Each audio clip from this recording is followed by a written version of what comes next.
دې باره کې څه وایي تاسو؟ داسې ده چې عدالت فیصله کړه لازم ده چې ټول به د عدالت فیصله مني او د عدالت فیصله چې نه مني دې ملک به فیصلې څوک کوي. نو په کار خدای چې د عدالت په فیصله منع عمل وشي او داسې حربه استعمال نشي چې ګینې الیکشن ته مې لکه د دوی د خوښې مطلب چې ګینې دا پوسپونډ شي او هغې چې کوم دی نور تاریخونه مقرر کړي. دا هغوی به خپل یو کوشش کوي ځکه چې په غیر جماعتي بنیادونو کور غوسته او هغوی د مطلب جماعتي کو هغوی ته پرابلم دی، هغوی ته یو مشکل دی ځکه چې نن سبا د پی ټي آی په ټیکټ الیکشن کول مرګ دی. پبلک چې کوم دی دی به د پبلک له څنګه ځي په دې ګرانۍ کې. نو لازم ده چې هغوی به داسې حربې ضرور استعمالوي او مطلب د الیکشن د لملیټ کوشش به کوي. خو عدالت چې کوم ډیسیژن کړی دی نو عدالت خو خامخا اتارټي ده، د عدالت فیصلې سره تلل پکار دي. مسلسل دا دې باره کې غیر یقیني ده، افواګانو گردش دی او بار بار د ملتوي کېدو نوټیفیکیشن جیلی نوټیفیکیشن خورېږي. نو د دې به څه اثرات دي لکه ورال داسې ښکاري چې سبا ممکن ده چې فاینل یو ډیسیژن ته دی ورسي چې دی هره فیصله کوي نو سبا به مطلب چې دی واضحه شي ځکه چې په حکومتي سطح باندې دوی یو خبره کړې ده چې اسلام آباد ته به دی ځي او سبا ته به مطلب چې دی مشترکه د الیکشن کمیشن سره یو خبره کوي. ممکن ده چې په هغې کې یو فاینل ډیسیژن وشي. خو که افواګانې دي نو د حکومت پیلاوي، غیر یقیني صورتحال حکومت پیلاوي. د عام پبلک کار څه دی؟ عام پبلک ته خو اعلان شوی دی او هغې خپل کاغذونه داخلوي او خپل تیاری کوي.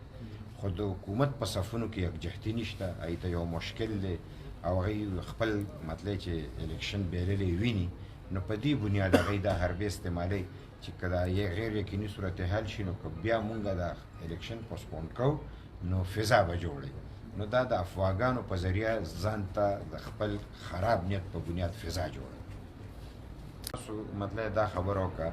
یو د دې ګرانۍ په حواله باندې زمونږ د خلک ایجوکیټ کول غواړي، لکه دوی ته یو علم ورکول غواړي چې دا ګراني ولې راځي. دا ډېر غلطه خبره چې دی وایي چې په دنیا کې ګراني ده نو ځکه پاکستان کې ګراني ده. دا سل په سل دروغ وایي. دا خبره چې فرض کړه دا خبره کوي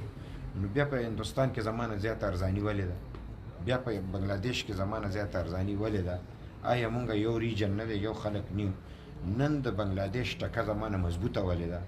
نن چې کوم دی د هندوستان روپۍ زمانه مضبوطه ولې ده؟ ځکه ده چې هغوی مطلب د هغوی اکانومي چې کوم دی مضبوطه ده او هغوی چې کوم دی نو خپل روپۍ په دې نه کموي چې بار نه ډالر راشي. زمونږ خود ساخته ګراني ده او هغه ځکه ده چې ایم ایف او ورلډ بینک سره مونږ معاهدې کړي دي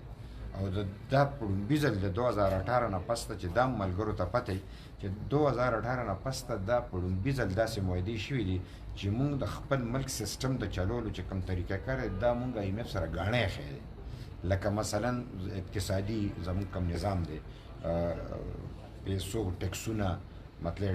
ګراني راوستل، قیمتونه مقررول، دا اختیار د ایم ایف او د ورلډ بینک سره دی. هغوی ځکه دا اختیار د دی نشته دی چې تاسو ټارګټ پوره کولی نه شئ او بیا چې کوم دی نو تاسو زموږ نه په مینتونو او په شفارسونو باندې غواړئ. نو تر 2018 پورې امریکې به کله ناکله شفارس وکړو، دې کار به روان شو. دې ځل شفارس پې شته دی هم نه او اعتماد په پاکستان باندې هغه رنګ پاتې نه دی. نو په دې بنیاد باندې چې کوم دی نو دا زمونږ د قیمتونو دا اختیار دا ایم ایف سره دی. ځکه چې ایم ایف وایي زما 100 روپۍ په کار دی، وایي نشته، هغه ته بجلي زیاته چینی زیات کړه. نو زما بجلی، چینی او تیل دا چې کوم دی بین الاقوامي مارکیټ په بنیاد نه ګرانېږي، دا زما د غلطو اګریمنټ او د پالیسو په بنیاد چې کوم دی اقتصادي پالیسو په بنیاد دا ګراني چې کوم دی زیاتېږي.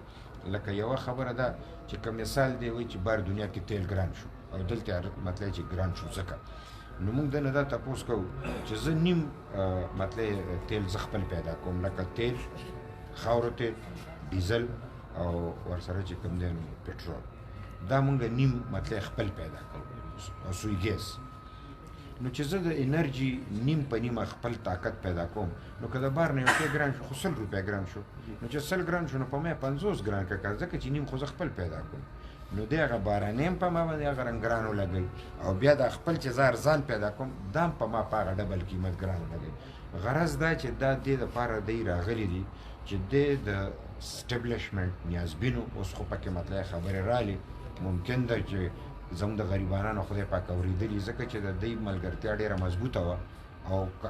هر څومره ګراني راتله نو د ده پې غوږ نه ګرېدو خو اوس د دوی ترمنځ دومره غلطفهمۍ پیدا شوي دي چې مطلب که خدای پاک مطلب د دې غریبانانو بدلتیا اخلي نو د ده خو د راتلونکي 5 کالو نیت ممکن ده چې په لنډو کې ترې نه خدای خلک خلاص کړي نو په دې بنیاد چې دا کوم نظام او دا کوم سیستم دی دا د ګرانۍ دا صرف او صرف چې کوم دی د غلطو پالیسو په نتیجه کې دی او مونږ وایو چې که څوک ګراني ختمول غواړي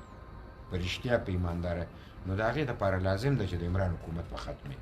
او دی خو د اول ورځې نه ولې تر دې ورځې ناجایزه ناست دی مونږ یې نه منو خو یو سیټ دی چې دی نیولی دی او غلطې پالیسۍ چلی نو د دې پالیسو په نتیجه کې ګراني چې راځي نو خلک بالا خلاصېږي چې دی د عمران نه خلاص شي او د عمراني حکومت چې کوم دی په هر قیمت ختمول غواړي زه ستاسو په وسادت ټولو ته اپیل کوم چې دا دومره تبعی راله نو ټولې پارټۍ دې په خپل طریقه باندې چې هر څنګه د احتجاج طریقې دې خپله کړي او ځان دې هم خلاص کړي او دا قوم دې هم خلاص کړي. میا صاحب دا تحصیل نظامت لپاره کوم ستاسو کینډیډیټ دی میا بابر شاه صاحب په ضمني الیکشن کې تاسو خو الاینس نو ایسا په دې کې تحصیل نظامت کې د الاینس جوړېدو څه دغه شته داسې ده چې دا خو د صوبې میټر دی زه چې تاسو ته ولاړ یم نو زه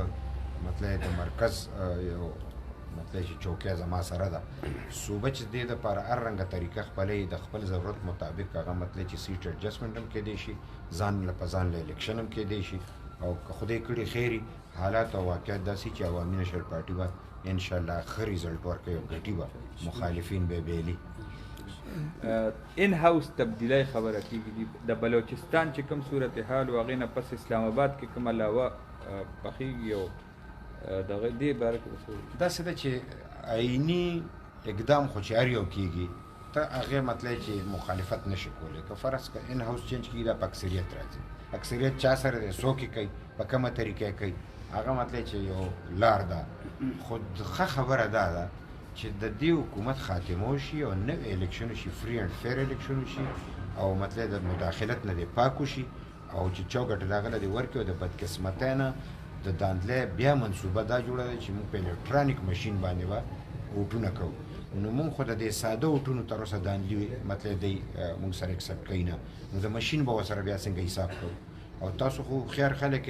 چې کمپیوټر ته د چا نوم فیډ کړو که ته پکې هر څه وره چې نوم به تیار اوسي نو دوی کې خو ښکاره خبره چې دوی به د خپل سړي نوم فیډ کوي او موږ چې پکې که دې ځای نه پکې ته 60 ځل مې افتخار ورکړي خواخوا به ته عمران اوسي ځکه چې دوی پکې د هغه نوم ورکړي نو په دې بنیاد د ماشین داندلي نور هم خطرناکه ده نو موږ سیده ساده سم الیکشن منو او دا کمیټمنټ چې مطلب د مداخلت نه پاکې د پیریانو پکې څه کار نه او خدای کار دی چې بس چا لوټ ورکړو چوکټ لاګه ته دی حواله کی